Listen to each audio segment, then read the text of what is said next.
What's your name? My name is Josh. Josh, you're going to have a minute to pitch and get some feedback. You feeling ready? Yeah, always. Awesome. Love it. What are you building? MB is making fertility treatments suck a little bit less for clinics, their patients, and expanding access to fertility care.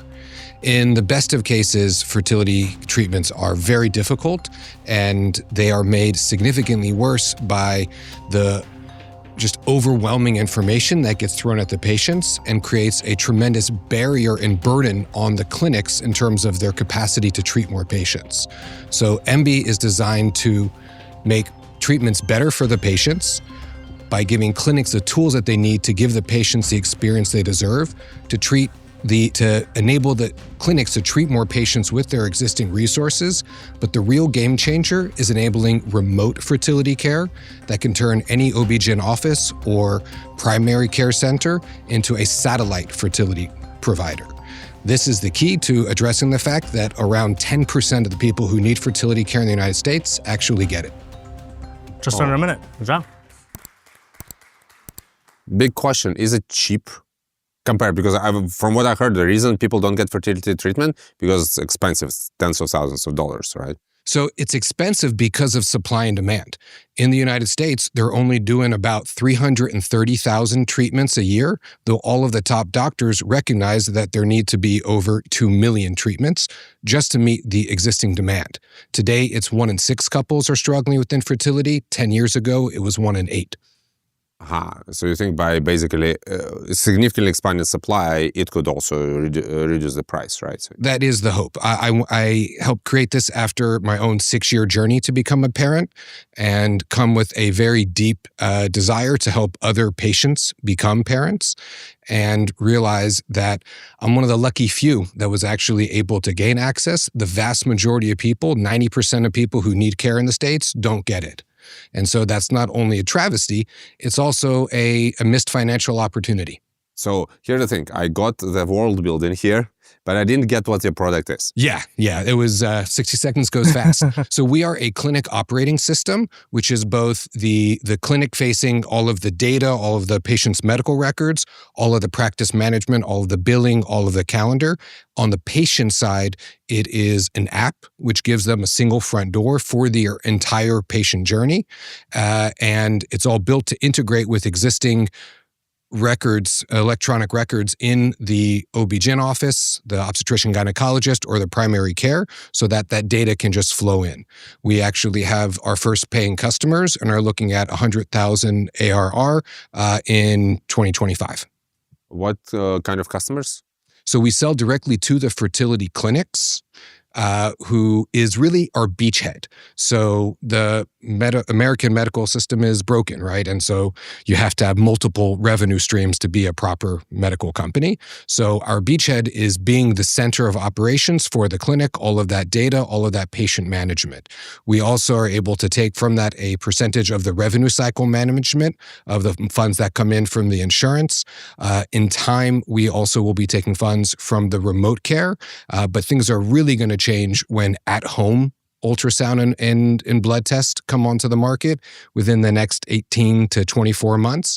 That will significantly increase our revenue while making it much easier for a lot more people to access care. The majority of America is a fertility desert. And so if you don't live in a major metropolitan area, you can't get access to care. But that is going to change, and we're prepared for that change. I have more context in this by advantage of the feedback loop, because there have actually been several founders pitching at-home fertility kits on the stage. And so from one of them, I also learned this whole fertility clinic desert problem of, and you might find this interesting as a notion. Correct me if I'm wrong, I'm going to get the details, kind of off here, but it's, there's a surprisingly, the innovation of fertility testing in general is relatively modern. And there are is Legacy one of the providers in this space? It's like one big player, and even they only have very small market share. The rest are traditional legacy clinics. And so if you're a OB-GYN in, let's say, a suburb, you might have to send, for testing a town or two away. And again, even in a major metro, you might have a lack of, so that's at the core of this, right? Is when you talk about it being a desert, it's like, this stuff is still new.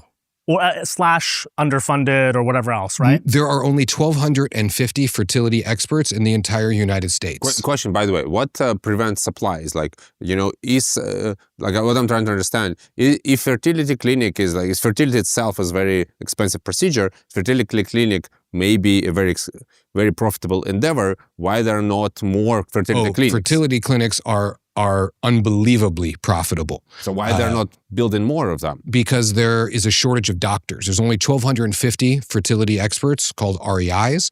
52 of them graduated last year and around 50 to 100 retired. So this is actually a problem which is plateaued. Oh my God. And meanwhile, the ability to enable other providers hasn't been enabled. And that's these really these what folks we are at the care, the clinic, like the clinics with patients? The REI is the fertility doctor. It's a reproductive endocrinologist. So how, what's the escalation path here? So some family or some individual goes, for care. When do they need to see this specialist versus? Great question. And that's one of the things that we want to change. So today it's very common for, you haven't gotten pregnant, go to the REI. Or maybe when they're talking to the obstetrician, the primary care doctor. So they maybe will do a round of ovulation induction where they time intercourse and make sure that the woman ovulates. We want not only all of the ovulation induction to be happening at the OB GYN primary care level, but also all of the artificial insemination. And that way, anytime that you're going to a fertility doctor, you're doing IVF. Because anytime that a fertility doctor is doing anything besides IVF, it's opportunity cost for the clinic, but it's also less people who are getting treated. How is your software product can help OB-GYNs to do Great question. insemination? So that's why I just want to, this is going to get, I'm used to saying OBGYN. Am I the one that's crazy or are you too crazy? No. So it can be called OBGYN, it can be called OB GYN, and some folks even call it OB GYN, and that weirds me out. Okay, I just want to make sure I wasn't going OBGYN is so long. It's probably right. My dad is a retired OB GYN, so yes, it was too many syllables. My mother is an infectious disease doctor in America, but in Iran was an OBGYN, so I also had that in my head of was she saying it to me wrong? I like this question because again, let me preload something there. Yeah. I want to hear not only literally how does your software help, but which person in that loop is enabled. Because I think I'm going to predict some of your answer in my head. I want to know, because you're talking about enabling, you said in that language, the OBGYN or somebody else. Mm-hmm. Is it telehealth as part of this too? And whatever you say is software? Or is it just software? So we are an operating system, which means that we are also the EMR, right? And we are also the telemedicine, all of the communication, all of the scheduling, all of the prescriptions. Okay. It's a very big solution. That's why we're really the heart, and that's our beachhead. How do we enable for them to do more treatments? On average, REIs are spending a bit over 4 hours per IVF treatment. We can enable for cutting down by more than half that time by enabling other care providers to be taking over a lot of those responsibilities. So anywhere that you have a transvaginal ultrasound, you can turn that into a remote fertility center, either by training folks or by utilizing AI solutions such as Cycle Clarity or MIM Fertility. And then that data, we're built for integration. We pull that data and we send it to the fertility doctor. The same thing when you have the at-home test, which the first ones are on the market, but they'll hit the market hard in the next few years. Pull that data and send that to the fertility doctor. The fertility doctor reviews it. Every 2 days, every 3 days in treatment, you have to do blood tests and ultrasound so they can adjust the medications. So I think that your pitch so far is the most complicated that I've heard today, and specifically because you're very good at explaining the problem and very good in explaining the vision from perspective of what will happen if the problem will be solved. But it's really hard for me to follow is how exactly your product solves. So let me talk back to you and correct me if I'm wrong. So please, you're selling the operating system to a fertility clinic. Fertility clinic installs it in addition or instead of what software they have, and it helps them to schedule their own doctors and do some telehealth and so on. OB-GYN that doesn't work at fertility clinic, that works at a completely different office, how do they get to interact with it? It's how do they know about this software? How do you get to them? So we don't want them to interact with our software because they're already working too hard, and the last thing we need to do is give them another system. Okay. They continue to use their existing whatever they use for all of their records, and we just pull the data. So they have... What do you mean you pull the data? How exactly does it So work? we integrate with their EMR. But with the EMR of a random OBGYN, how does it work? Like how many doctors you need to integrate with? Who pays for it? Those are a few different questions. Well, let's zoom out for a second, actually. Let's go through a user journey, because sometimes when a pitch is complicated, the best thing to do is go through a user journey. Let's go through a user journey of who's like, you have a lot of stakeholders. I guess the stakeholder that'd be useful here to go through, who do you think you're most changing the behavior of in like the patient or the clinic or the outside provider? I'll tell you the story from following the patient and all of the touch points as along. Instead of in that first consultation where the OB-GYN or OB-GYN is talking to the patient and realizes that they might need to get fertility care, we want the OB-GYN to continue to do that ovulation induction, to do that artificial insemination, and to make it much easier for them and their staff by utilizing our patient app. So our patient app takes the patient. The patient uses our patient app. Okay. The clinic, right, the OB-GYN, they get whatever blood tests they do, whatever ultrasound they do, all of that data goes into our platform. If the patient doesn't get pregnant and they need to go on to the fertility doctor... Let's talk about what happened, and let's pause here in this part of the journey. Sure. What would have happened instead?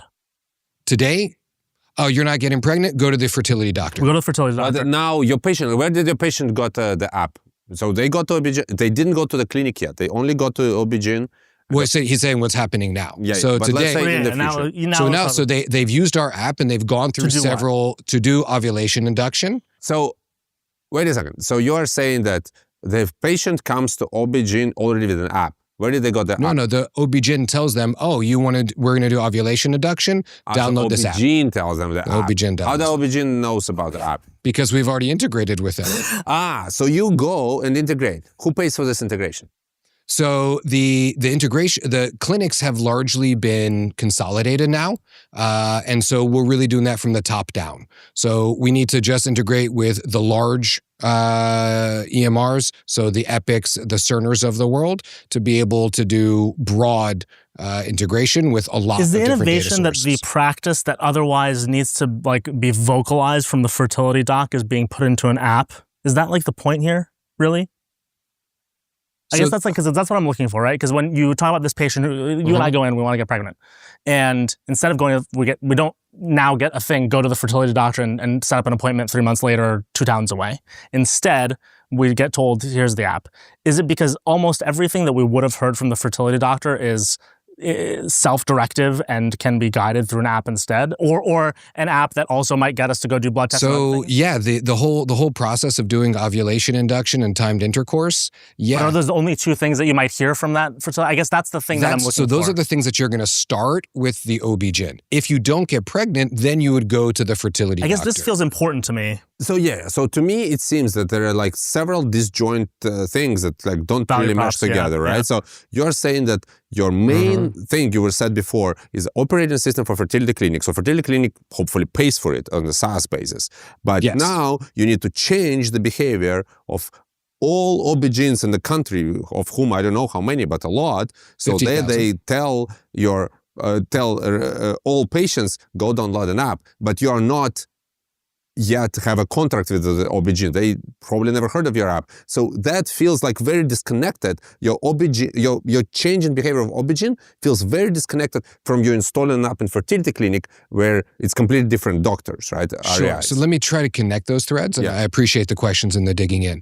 So when a patient starts going to a fertility doctor and they have to do those regular blood tests and ultrasound, if they don't do that at the fertility clinic, if they do that instead at the OB-GYN office or the primary care office, then those are paid. And that's an additional revenue stream for the doctor's office, where they can get ultimately up to about $250,000 of additional revenue. So there's benefit for OB-GYN, without having to do additional investment. But they're usually going to refer to a third party, no? For a blood draw, as an example. So the blood draw they'll refer out, the ultrasound they would do. So I think his point still stands. So or they would actually do the blood draw and then send the bloods off. So we're live with paying clinic customers. We have one that's live in Jersey, another about to go live in Arizona, and we have an LOI from the second largest fertility network in North America. So you have 2 clinics. How many OB GYNs are recommending your app to customers already? So we're not currently selling into the OB GYNs. Our beachhead is to sell into the fertility clinics. We have a BAA with a clinic here in the US, I understood before that you're not selling to OB GYNs, but you said before that even if you're not selling to OB GYNs, they will still recommend an app. And that's very confusing. And I think I'm afraid we are going over time. So let me sort here and we can kind of finalize, because I think this is really interesting. And it's a space that I'm fascinated by. You know, I continue to be fascinated. Sure.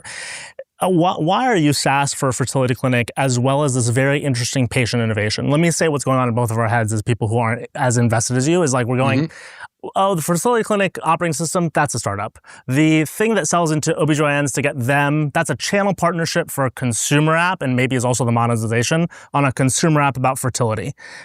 So there's like 2.5 startups in our head. And you are meshing them in a way that might make sense, but I don't understand it making sense right now. And that doesn't mean it's not possible, but it might mean it's not a good idea. And the reason being, the fertility clinic operating system is more like a doctor or an EMR, EHR type solution. It's a billing revenue. You mentioned revenue lifecycle. Like it does a lot for a back office.